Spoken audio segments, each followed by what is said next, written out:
La Universidad de Puerto Rico en Arecibo ni esta emisora se solidarizan necesariamente con las expresiones vertidas en el próximo programa. UPRA Web Radio. Un proyecto departamental con una visión global. Con una visión global.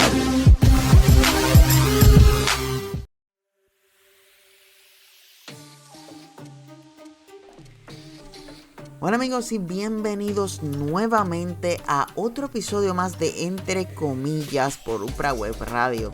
Este sería nuestro tercer episodio y estamos muy contentos. Y bueno, en Entre Comillas nosotros entendemos que siempre es bueno repasar algunos detalles. Después de todo, nadie es perfecto. Es por eso que en este episodio vamos a repasar algunos episodios pasados, ya que mucha de la información o ha cambiado o sigue siendo más pertinente que nunca en estos momentos. Este es el caso del siguiente tema, que ha dado mucho de qué hablar en los pasados días. Sí amigos, hablamos del plan de ajuste de la deuda. Como recordarán, en Entre Comillas hicimos un recuento de cómo llegamos hasta aquí, y es por esto que queremos repetirlo hoy a modo de repaso y añadir la última información sobre este tema. Yo soy Messier Samir y estás escuchando Entre Comillas por UPRA Web Radio. Comencemos.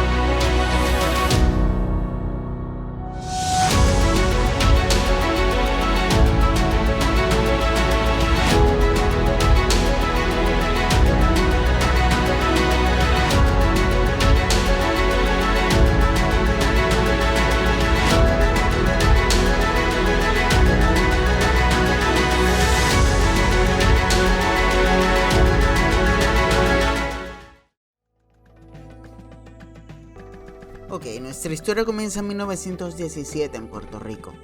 El coraje por la ley Foraker que mantenía un gobierno civil en Puerto Rico llegaba a su fin. Se acababa de firmar la ley Jones-Stanford Act o la ley Jones. La ley concedió varios privilegios a los puertorriqueños, entre estos crear un sistema de gobierno en Puerto Rico que aún preservamos. A pesar de todos los privilegios que esta ley tenía, esta ley también traía sus desventajas, entre ellas la necesidad de que todos los productos que provengan por barco deben pasar por el filtro de la Marina estadounidense, lo que provocó un alza en los precios. Pero Puerto Rico ya tenía deudas antes. Los municipios durante el gobierno civil tenían un aproximado de $500,000 en deudas entre todos los municipios. Hasta el momento, esto no significaba tanto para la época, pero es un indicio para el futuro fiscal que vemos hoy. En 1931 la deuda se había multiplicado, no una vez, sino 9 veces y llegado a 49.1 millones. Luego de esta fecha, la deuda se logró reducir un poco a 24.4 millones. Pero luego, entre el 20 y el 30, Puerto Rico se vio afectado por la Gran Depresión. Pero como toda isla que se encuentra en el Caribe, Puerto Rico está propensa a huracanes. Y creo que nuestra generación actual, sabemos un poquito de eso. Pues para esta fecha nos atacaron no uno, 2 huracanes más. San Felipe II en 1928 y San Ciprián en 1932. Y esto le sumamos la Gran Depresión. Todo llegó de golpe, así que en el final el desempleo en esta época aumentará y el ingreso nacional disminuirá a 176 millones a 134 millones. Luego, la Segunda Guerra Mundial. Un gran número de puertorriqueños se estima que un aproximado de 42 millones de puertorriqueños emigraron a los Estados Unidos. Luego de la Segunda Guerra Mundial, se estima que el número de puertorriqueños que se fue para Estados Unidos fueron 42,000. En 1941, el presidente Franklin Delano Roosevelt nombra a Rexford Towell, un economista de la Universidad de Columbia, para ser el gobernador de Puerto Rico. Rexford había estudiado la planificación centrada de la Unión Soviética y pensaba implementar parte de lo aprendido. Así que comienza a crear los New Deals y crea varias corporaciones públicas que hoy día continúan vigentes. Por ejemplo, la Autoridad de Fuentes Fluviales, o mejor conocida como la Autoridad de Energía Eléctrica, Acueductos y Alcantarillados, la Autoridad de Carreteras y Transportación y la Autoridad de Tierras, y el Banco Gubernamental de Fomento. En 1944, el endeudamiento de las corporaciones públicas comenzó a bajar y en la administración de Towell. Las corporaciones comenzaron a expandirse y a crear. Esto creando más deuda. Para 1947, las corporaciones tenían un total de 50 millones y para 1952 la deuda ya se acercaba a 100 millones. En 1946 y 1953 fueron años de muchos cambios para Puerto Rico. En el 46, el presidente Truman nombró el primer puertorriqueño en ocupar la silla de gobernador, Jesús T. Piñeiro. Luego, 2 años más tarde, en el 48, se autorizan las elecciones gubernamentales populares. Se le permitió al pueblo escoger a sus gobernantes. En el 52, se aprobó la Constitución de Puerto Rico, la cual, en sus cláusulas, permite que Puerto Rico tomara prestado si sobrepasaba el presupuesto, haciendo que el gobierno gobernara bajo déficit. En el 53 ya éramos un estado libre asociado y la deuda se había subido a 33.1 millones. Del 60 al 70, la deuda aumentó drásticamente, de 144 millones a más de 1.6 millones. Mientras que la deuda de las corporaciones públicas aumentó de 314 millones a más de 5.2 mil millones. A los 80, la deuda comenzaba a preocupar. Se intentó que el gobierno de los Estados Unidos nos concediera una ley de quiebra, pero los intentos fueron fallidos. El gobierno estadounidense no dio paso a aprobar la ley de quiebra. Durante los pasados años, Puerto Rico continuó empeorando la situación económica hasta llegar al momento en el que nos encontramos. La Ley Promesa. Una ley creada en 2016.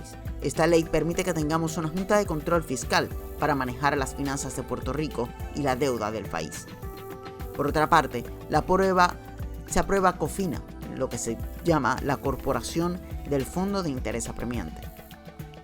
Se creó bajo la Ley 9, en mayo de 2006, para pagar o cancelar ciertas obligaciones. Esto trae el IVU a 7% para pagar la deuda del gobierno central. Luego en 2015 se enmienda la ley y se aumenta el IVU a 11.5%. Luego en 2017 COFINA es acogido al título 3 de la Ley Promesa. En 2019 la jueza Laura Taylor Swain da paso al tercer plan de ajuste enmendado, título 3 COFINA. Esto permite que se les pagara a parte de los bonistas llamados bonistas seniors. Actualmente, tras la aprobación del proyecto de la Cámara 1003, o mejor conocido como el Plan de Ajuste de la Deuda, aprobado por la Junta de Control Fiscal, la Cámara del Senado, la Cámara y la jueza Laura Taylor Swain pagarán gran parte de la deuda. Mejor dicho, pagarán un 80% de la deuda. La pregunta que muchos se hacen es ¿cuánto nos costará al pueblo ese pago de 80%? Según el gobierno, eso es una ventaja porque ya hemos pagado gran parte del dinero que debíamos y podíamos abrir con más confianza al mercado. Por otra parte, distintos gremios han protestado contra el plan de ajuste de la deuda, entre ellos los maestros, quienes actualmente mantienen una demanda para eliminar las restricciones que trae consigo el plan de ajuste de la deuda a los retirados y al Departamento de Educación. Otros de los que se han expresado en contra de este plan es la Universidad de Puerto Rico, quien también se ve afectada por estos recortes. En el caso de la Universidad de Puerto Rico, obtienen un total de 500 millones en su presupuesto por 5 años, lo cual pone en riesgo a la universidad y algunos recintos que no pueden costearse y se arriesguen a perder sus acreditaciones. Por otra parte, el gobierno apuesta a los fondos federales, los cuales algunos expertos dicen ser finitos, y que debemos apostar por incrementar la economía del país si queremos ver cambios en nuestra economía a largo plazo. Ahora queda por verse qué seguiremos para poder terminar de pagar esta deuda. Eso está por verse.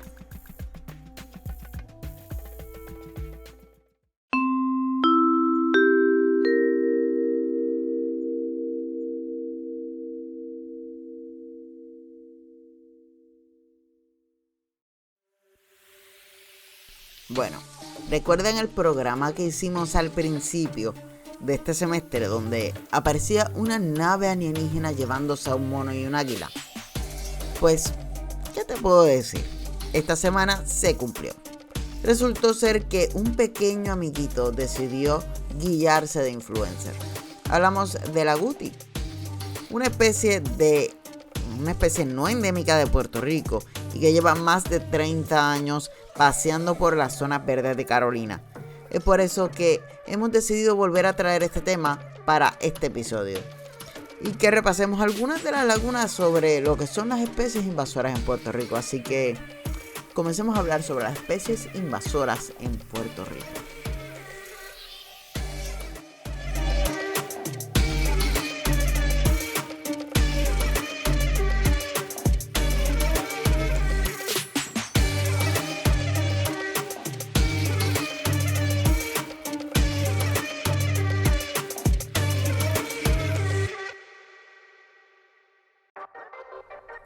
En los últimos meses pareciera que alguien se la ha pasado muy bien jugando a Jumanji, porque la aparición de muchos animales en Puerto Rico que normalmente solo veías en el difunto zoológico de Mayagüez, ahora rondan por las calles. Desde un mono saliéndose con la suya en Santurce hasta una gallina de palo o iguana, que humanos en Puerto Rico. Mientras todos los animales nos invaden, muchos de ellos traídos de la industria del tráfico animal, las especies endémicas de la isla se ven obligadas a ceder su espacio o morir. Mientras que el pueblo se preocupa por hacer memes a un curioso mono que fue encontrado en un árbol en Santurce, este es nuestro tema extra. Estás viendo hoy entre comillas por UPRA Web Radio. Una especie invasora es un grave problema para nuestras especies endémicas y para nuestro medio ambiente.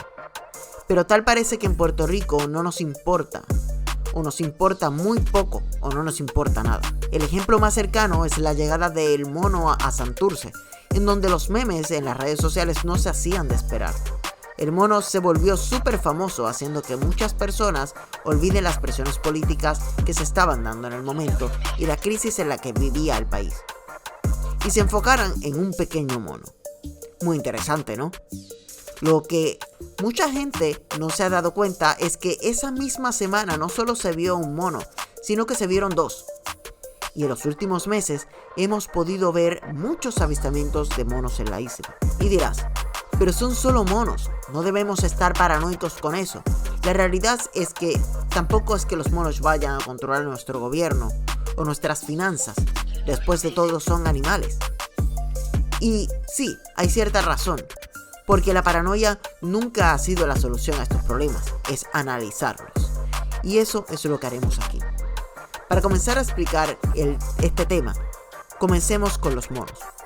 En Puerto Rico hay dos razas de monos que el Departamento de Recursos Naturales intenta capturar, para así evitar que invadan a otras poblaciones. Las dos razas de monos de las que se encarga el Departamento de Recursos Naturales son los monos pata y los monos rhesus. Sí, exactamente la raza del famoso mono de Santurce, un mono rhesus. Muchos de esos monos llegaron como tiernas mascotas hasta que crecieron y dejaron de ser tan tiernas. Esto provocó que ahora, como es su naturaleza, se reprodujeran y tengamos estos monos que antes no estaban invadiendo a muchas de nuestras especies endémicas, como lo es la mariquita o capitán de Puerto Rico, una ave endémica de nuestra isla. Estos monos furtivamente capturan sus huevos y se alimentan de ellos, haciendo que la cantidad de aves mariquita disminuya. Y esto significa un golpe significativo a la población de aves mariquita en Puerto Rico, ya que se encuentra en peligro de extinción. Y esa es solo una de las especies que pueden ser víctimas de estos monos, por decir otro nombre, el guabairo de Puerto Rico. También ha sufrido parte del ataque de nuestros monos. Ahora, reconocemos que los humanos somos algo complejos a la hora de tomar acciones hasta que no vemos que algo nos afecta de manera directa, o mejor dicho, muy directa. Es por eso que también te mostramos cómo esto te puede afectar a ti, como individuo. Veamos algunos ejemplos sobre a qué es lo que nos estamos exponiendo. Muchas de estas criaturas de la naturaleza, como los monos, transmiten muchas enfermedades, entre ellas la herpes B y la rabia. Pero vamos un poco más lejos. Imaginemos que tenemos un personaje, Juanito. Juanito compró de una manera muy poco legal una serpiente de cascabel, porque pensó que se vería muy cool con una serpiente de cascabel que pudiera enseñar a sus amigos. Pero un día, mientras le daba de comer un ratón a la serpiente, se levantó de mal humor y lo mordió. En su casa, todos corren para llevarlo al hospital, pero lamentablemente en el hospital de Puerto Rico no tienen el antídoto para una mordida de serpiente cascabel. El veneno se esparce por su cuerpo, mientras el antídoto llega desde otra parte del mundo, lo más rápido posible.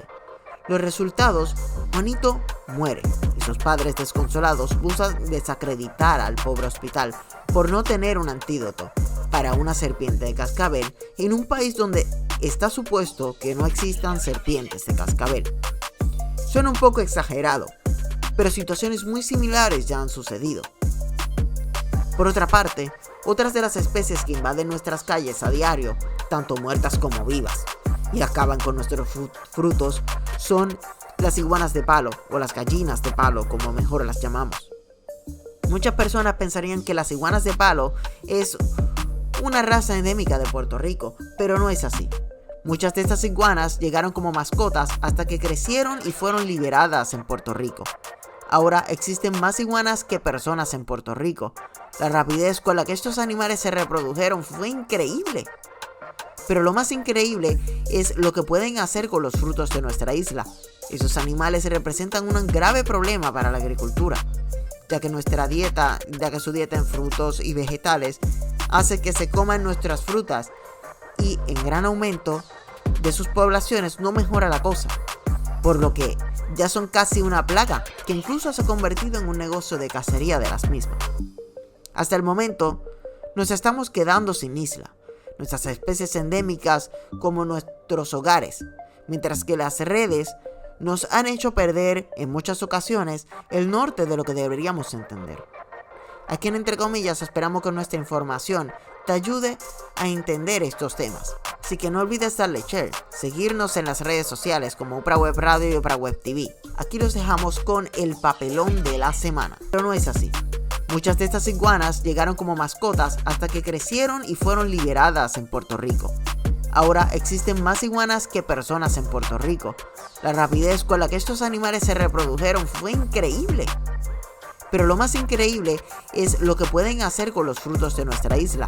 Esos animales representan un grave problema para la agricultura, ya que su dieta en frutos y vegetales hace que se coman nuestras frutas y en gran aumento de sus poblaciones no mejora la cosa, por lo que ya son casi una plaga que incluso se ha convertido en un negocio de cacería de las mismas.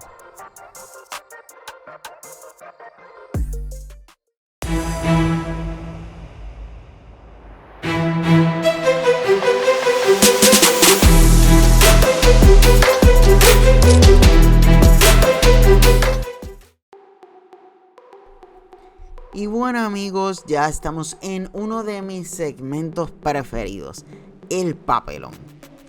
Demos un breve repaso sobre algunas cosas que han sucedido en estos últimos días, que han sido muchas. Como por ejemplo, nos quitaron la mascarilla, ¡wey! Pero no se emocionen mucho, aún las tendremos que utilizar en algunos lugares. Además, el gobernador quitó el distanciamiento social y algunas otras medidas.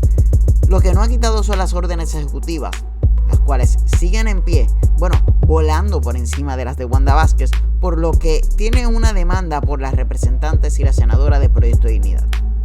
En otros temas, el gobernador en un video de 4 minutos se expresó sumamente feliz sobre la aprobación del plan de ajuste de la deuda. Tras ese video, una fila larguísima de funcionarios se expresaron contentos sobre el plan aprobado. Mientras, por otra parte, sigue una demanda de parte de los maestros contra el plan de ajuste de la deuda.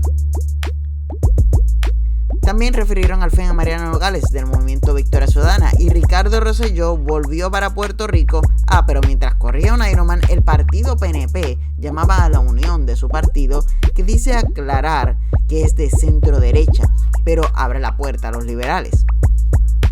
Enmiendas a su reglamento más o menos similares a las del PPD, que también dijo más o menos lo mismo. Todo esto mientras millones de cibernautas se expresan en las redes sociales sobre la barrida de piso que le dio Residente a Balvin, pero esos son otros temas. Y bueno amigos, ¿qué les puedo decir? Este programa ha llegado a su fin. No olviden seguirnos en redes sociales como UPRA Web Radio y UPRA Web TV y ver todos los excelentes contenidos que tiene UPRA Web para ustedes.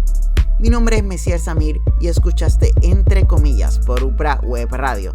Hasta la próxima.